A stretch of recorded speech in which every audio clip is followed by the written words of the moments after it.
What's up, everybody? Welcome to the On the Ryze podcast. I'm your host, former Division I and pro basketball player Dustin Ware. Got a big time guest for you today. Our guest was the Ryze Hoops 2023 Battle for Georgia champion and MVP, and a 4-star recruit, Tylis Jordan. All right? Good, man. So, look, we're just going to start off with a few questions, kind of get the audience to get to know you a little bit better. First question, you seen Space Jam, right? No, I ain't gonna lie to you. You ain't seen neither one? Not even the original? I probably have, I don't remember, but I ain't gonna lie to you. That's all good, bro. All right, so look, basically, I'll just formulate the question. Aliens are coming to take over the planet. You got to pick the top 5 players in the NBA to battle to save Earth. Who you got? All right, at my 1, I'm gonna go Luka. At my 2, I'm gonna go Paul George at my 2. Put LeBron at my 3, KD at my 4, and then I want AD at my 5. Like that. That's a smooth team. All right, so stranded on an island, you got to pick 2 teammates to keep you laughing and keep you sane the whole time. Who you taking with you? I'm taking my teammate from Shiloh, Julian Cole. Yeah, he got a lot of jokes. I ain't gonna lie to you. He keep the locker room laughing. And then I probably have to say from AAU, I probably gotta say Josiah Parker, who he down there at Lee County doing this thing. Okay. Who's the biggest prankster out of y'all 3? I gotta go Juice. Juice? Yeah, I ain't gonna lie, I gotta go Juice. All right, that's cool. That's cool. Give me 3 of your favorite game day artists. Game day artists, probably go Gunna, V's, and I probably listen to like L5 or Lil Ray, one of them 2. Okay. Favorite TV series? Any Marvel Cinematic Universe series, movie, I'm on all that. I'm watching it. If you had to pick one Marvel, which one would it be? I probably have to go with the Loki series. That's it did really well. I mess with that a lot. Some of my friends put me on that, and I just seen it. It's not bad. It's better than I thought it would be. Yeah, I like it a lot. Yeah, that's a good one. That's a good one. Favorite shooter hoop in? Right now, I probably go with the Anthony Edwards. They're real comfortable, real smooth shoe. I've heard that from a few people. I got to give me a pair. Favorite non-basketball activity? Non-basketball activity, I'd probably say sleeping. Ain't gonna lie, I sleep a lot. If I'm not in the gym, I get my rest in, so I can't say that. So, I mean, I can accept sleeping, but I'm just asking, like, ain't no hobbies, no nothing? Nah, I don't really be. I got you. Low-key chilling. Yeah, I be chilling. And then last one, give me your favorite basketball movie. Basketball movie, I'd probably go probably Thunderstruck, just because Kevin Durant, my favorite player. I really like that. It was cool. You ever seen any of the old school ones, like He Got Game? I probably have. I probably seen a lot of movies. I probably can't remember because you be asleep. Yeah. Something I like to ask everybody. Walk me through your first in game dunk. How old were you? Where were you? If you can remember, give me all the details.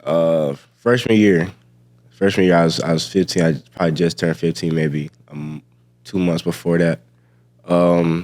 Tournament of Champions, it was at Wheeler, and we was pressing. My teammate DT got a steal, passed it to Trey. And I just so happened to be ahead by myself. Trey kicked it up to me. One hand, I punched it. I was like, yo.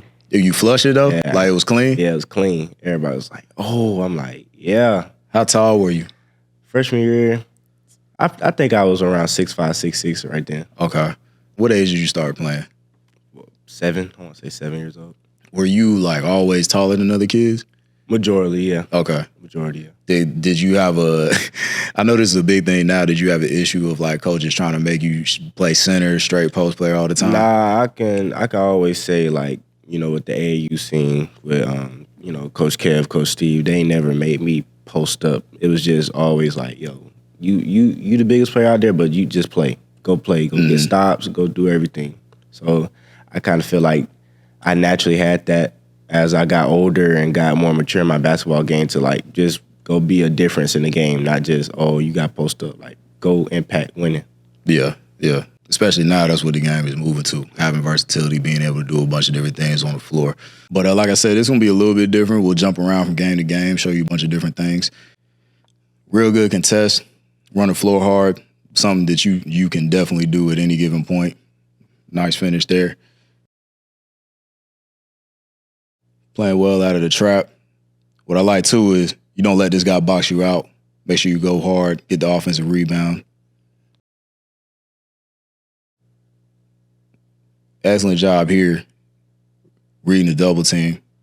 Now, I want you to walk me through this one a little bit. That's something that when I watch you play, you do very well, like is read the floor. Was that something that kind of came natural to you when you started playing? Yeah, I've always, in a sense, had a higher IQ than most people I'm on the court with. So I feel like that really separated me, especially coming into high school. That was really the main reason, I got to play varsity as a freshman. Mm-hmm. Although I was younger than everyone, I still had a great IQ for the game, great feel for the game. So I could be out there with those older guys. I got you. Let me get it to a good point. All right, here. So at what point, do you feel this contact? Do you know your teammates cutting? Like, where do you kind of see this going? Essentially, this is what, Lanier does, especially when I catch the ball pretty much inside that three-point line. So before I even came ball side, I seen Hadi in the corner. So I felt the double team coming, so I knew he was going to be right behind me. So I kind of seen a bit of white out my peripheral right there. And I knew I could just wrap it around because nobody was right there. Gotcha. Nah, that's a good read. You anticipated it well. Here, you kind of do a similar play. I love that you flash real hard right there because just the way you flash right there, it draws the entire defense in automatically. Then here you catch, you're patient, make a good read, another good kick out. Again, I think your ability to pass is one of the more things that stood out to me. This is just a dime. I didn't even know how you saw this dude. Was that luck or did you see him? Nah, I see everyone cutting. I kind of throw with anticipation, hoping they run through the ball. So about there? Yep. When you saw the back cut? Yep. Oh, that makes sense. I like to throw in the defender's blind spot a lot. I do it in practice. If they turn their head a little bit, I throw it because they can't see it. They can't react fast enough. That's a great read right there. So let's see if we can see it on tape. Although his hand was there, his head's turned. As soon as you saw his head turn, you threw it right to the spot. Can't get there fast enough. Nah, that's a real smart play. That's what you're supposed to do. Here you are just anticipating on the defensive end, showing off that athleticism. That's just crazy. Another game, again, flip around. Excellent flash to the high post. Jumper is smooth and easy. Here you go, coming off a slip screen. Little pop for the three. Shoot the three ball well. This is really just unfair at your height. You come down, clear the guy out, got a guy on the ISO. Nah, that's just wait. My bad, bro. I didn't even see this dude in the quarter. Nah, you see my man over here just ordering stuff on Amazon. Yeah, he missing all the work he's handing out. He like, man, the game. Hey, but he look up as soon as you hit it, though. I didn't even, my bad. I didn't even notice that. We'll get back to it. So here you are in transition. Good job running the floor, kick it in the corner, swing. And 1-3. Make it look easy. Last one here, you get a nice steal. Sheesh. It was light, huh? Yeah. Nah, I like it, man. I like it. So, like I told you beforehand, it's like another part of these clips, just some things that I kind of want to show you that you do so much well on the floor, and you have so much talent and so much ability. And sometimes when I watch you, I was noticing, like, why does a guy like this not have so much more, probably recognition even just nationally? Right. And then I started kind of watching, I'm like, okay, like there are definitely some things, but I want to ask you a couple questions. Like, do you feel underrated? Like, do you feel like a guy that flies under the radar? Yeah, I do. I feel like I do because a lot of these top players I've, seen multiple times, played against multiple times. And I don't really see what other people see, but, they have their positions for a reason. So, again, I can just control, continue to work, continue to go out there, put the work in, and, that guy take care of it for me. Gotcha. So then the second question I got for you is, if you had to, going into a game, match up and guard yourself, what would be your plan? What would be your game plan going into the game to guard you? Try to keep myself uninvolved early. Like make everything tough and really not even let me be a factor. Try to just take me out the game because I feel like once I get like a rhythm or just, once I start making plays, it kind of gets me going. Mm-hmm. But, if you kind of isolate me out the game and try to make me a decoy kind of benefits the other team a lot because I do so much for the team other than scoring. I can see that. You know, you're a unicorn in high school, bro. There's not a bunch of guys your size being able to handle the ball, shoot the ball, pass, make plays. So if I was game planning against you, one thing that I did notice that I think can really help elevate you to another level is just your mindset and your focus a lot of times. And what I mean by that is nothing major because it's all very simple to fix. But for example, your teammate makes a shot. At this point, you're even with this guy. Now you run into him a little bit, draw back a little bit, give up the layup. Remember how you ran the floor in that very first clip? Mm-hmm. That's not the same speed, right? Right. So now you're standing here as well, not really in a stance. Guy pops out, get hit by the screen. Simple stuff, you know what I'm saying? Stuff that you can easily fix. And then, for example, here, I don't even know who this guy is, no disrespect to him, but I know he doesn't have your talent. And you let him come down, easy post up, easy bucket, right? Right. So let me ask you another question on this side. Like, you know who JJ Redick is, right? Mm-hmm. You know who Paolo Banchero is, I'm sure. They were on JJ Redick's podcast, and I love JJ Redick's podcast, and they were really just talking for, honestly, about like maybe 5 to 10 minutes about body language. And it was real interesting because they were just talking about the importance of it and how even Coach K started like really teaching them and emphasizing that to them. They said, I can't remember who said it, but they went as far as even say, Coach K called a timeout in like a critical point of a game to say, y'all's body language is terrible. Didn't make any adjustments, didn't change anything tactically, but just say y'all's body language is terrible because they understood the importance of it and how it directly translates to how you play.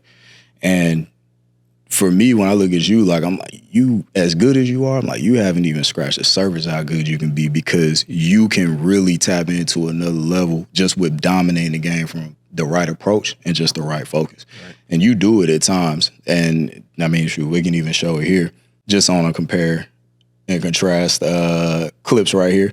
So now you get this ball, you don't finish this, right? Mm-hmm. Now, that guy that was guarding you, he might be 100 pounds, whatever.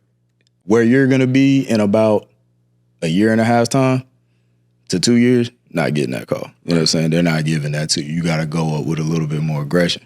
Now, the funny thing is, in this very same game, now, you hadn't had the ball in a few possessions. Watching this game, you hadn't had it in a few possessions. You're a little frustrated. So the second you get it, look at how you attack the rim here with, like, real intent to go and put some, you know what I'm saying, to go finish the ball because you had a little bit more aggression about you. Right. And I think if you bring that on a consistent basis, who can guard you? That's a mindset thing.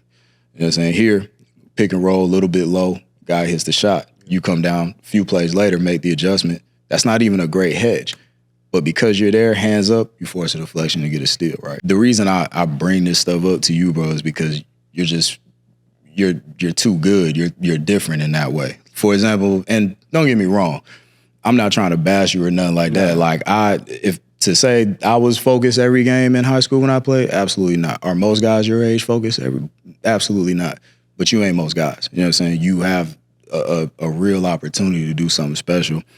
And you owe it to yourself with the physical gifts you've been blessed with, your size, athleticism, the work you put in to get this skill, your high IQ. You be doing yourself a disservice by not coming on the floor every game with the right mentality, right approach to not only dominate just from a skill set standpoint, but to dominate with your effort and your focus. Once you like in those things, it's gonna take you up to a whole nother level. And that's not even I need to get in the gym, work on my jumper type thing. That's just you can do that right away. Right. You know what I'm saying? And I definitely want to see that because me thinking like, man, what would he look like if he had that? That's terrifying. You know what I'm saying? It truly is. So just some things to think about, bro. But I know you can make those. I know you can make that switch real quick. So transition a little bit, man. Game Elite, we talked about them a little bit. Just how has that experience been, you know what I'm saying, with those coaches, those players? Like, how do you feel it's helped you in your development, improvement on and off the floor? Tell me whatever you got. I feel like it was, a great atmosphere, great vibes. I mean, coaches and players are the guys I've been playing with and being coached by since I was younger, since I first started playing AAU. So to kind of be back with those guys is kind of like nothing changed. It's like I never left. I kind of took a break from playing with them, played with, with the Stars like a year. But I came back, it was just like same coaching, same hard coaching, the best for me, get everything out of me. The same players who, also elevated their games as well as myself. So it was like a click instantly because, again, I grew up with these people playing basketball, going everywhere, all over the state. So it was really cool. It was like a big family reunion. That's what I call it. I was going to ask you, it seems like you had a family feel and a family environment with it. I watched a little bit of you guys, and I seen it's like it seems like that. You guys seem connected, well disciplined, organized. You guys have good coaches over there, obviously. So what's one of the biggest things, like as far as like maybe off the floor memories that you have, like kind of with those guys, since you guys are so close? When we was younger, we would always go down to like Orlando for like a spring break, just not even basketball. Like, we just get a B&B and just go have fun, be kids, because a lot of times, you don't want to get caught up in like, basketball. Gotta have a at balance. that young age, we was like, 9, 10. So, just to go have fun, do something else, being out of state for a different reason other than basketball. So I feel like that really brought us together because it's not like we only mess with each other because we trying to win on the court. We mess with each other because that's really how we are. We really friends. We really bond with each other. Definitely, man. Would y'all hit Disney World a lot? Yeah. Always. You remember your favorite ride? I can't remember the name of it. It was like the big like water slide, drop from the top. Ooh, I feel like I know what you're talking about, but I can't remember the name of it. But it would drop from the top, so that was my favorite one. You was like jumping back in line. Trying to get like, let's go again. I get it, man. I get it. As I mentioned before, man, you're a big time recruit. Obviously, you got a lot of schools after you. Whoever you decide to sign with and play for, what are they getting from day one when you step on campus? Biggest word, versatility. Like just being able to do everything, not just we can't put him in this situation because he's not able to do that. I feel like that's my biggest focus, trying to be able to do everything. So it's hard for them to take me off the floor. You know what I'm saying? So, like I said, I want to stay on the floor. I want to impact winning. I want to win games. So being able to do everything can really help the team, especially someone with, my size, my length. 6'9", that's, what I'm saying? That's incredible to be able to do everything on the court for a coach. And that's, that's what makes you your money right there. Absolutely. Give me the most influential people in your basketball journey. I'd probably say my mom. Definitely. She played college ball. She played at Cleveland State and UAB. Oh, really? So I feel like having, a lot of people have, fathers that play basketball, but having a mother to play at that level is also pretty cool because, she knows the game just as well as anybody else, and she knows how to critique me and things I need to do better, as much as sometimes I'd be like, oh, you just on my case. I look back and be like, she was right because, again, she's been there. She's been at, NCAA tournament. She's been in these big games playing high-level basketball. Yeah. So I feel like that's really cool for me to have. You seen any old tapes of your mom play? No, she showed me the articles. She was a really athletic person. She used to grab like 20 rebounds and stuff. So. Oh, she was holding the paint down. Hey, but I've been doing that a couple times this season, getting 20 boards. So. Taking a page out her book. Okay. You over there trying to talk like, nah, you ain't getting rebounds like me. I get it, man. I get it.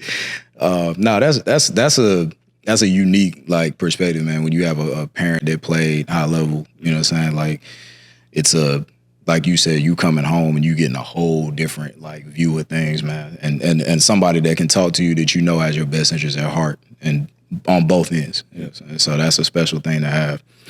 Then last thing, man, just, what is your why? Why you put all this work into the game? What does this mean to you? Really just, my why is just a better life for my family. I come from a small town. I'm from Millersville, Georgia. Most people probably haven't even heard of that. So just to, make it out of there and make it big and, what that could do for my family and especially what that could do for my mom is really the reason, I push every day. Because, many people don't make it out of Millersville. You don't hear about them. So to be that one star and make it from a small town, I feel like it would really be cool and be a great story and just do everything for the community. You know what I'm saying? Absolutely. It's a great perspective to have, and you got all that right in front of you, man. Just make sure that, you taking care of business, on the floor, off the floor. Even the stuff I showed you, man, just bring that mindset, bring that approach. Because now when you start being able to dominate games with your effort and focus, you'll start to see you have less and less bad games, right? Because there's, whether your shot's off, whether things aren't going right, maybe you're not getting the ball, you can just be like, nah, I'm still dominant. I'm still somebody you can't hold back because I'm relentless in my pursuit. I'm relentless in my focus and detail-oriented and all that. And combine that with everything you have, sky really is the limit for you. I want to see it all happen for you. Definitely. Absolutely, bro. Absolutely. Thank you guys for joining us. Tylis Jordan, everybody.